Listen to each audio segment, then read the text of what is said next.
سانگھڑ میں جاں بحق ہونے والے ڈان نیوز کراچی کے سینئر رپورٹر خاور حسین کا جسد خاکی سول اسپتال حیدرآباد منتقل کر دیا گیا۔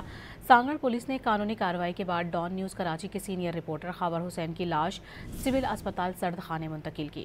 خاور حسین کے والدین اور بھائی بہنوں کی امریکہ سے واپسی پر تدفین کا اعلان کیا جائے گا۔ سانگھڑ میں جاں بحق ہونے والے ڈان نیوز کراچی کے سینئر رپورٹر خاور حسین کا جسد خاکی سول اسپتال حیدرآباد منتقل کر دیا گیا۔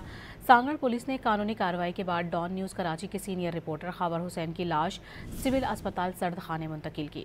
خاور حسین کے والدین اور بھائی بہنوں کی امریکہ سے واپسی پر تدفین کا اعلان کیا جائے گا۔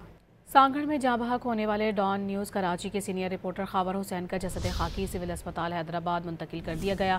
سانگھڑ پولیس نے قانونی کارروائی کے بعد ڈان نیوز کراچی کے سینئر رپورٹر خاور حسین کی لاش سول اسپتال سرد خانے منتقل کی۔ خاور حسین کے والدین اور بھائی بہنوں کی امریکہ سے واپسی پر تدفین کا اعلان کیا جائے گا۔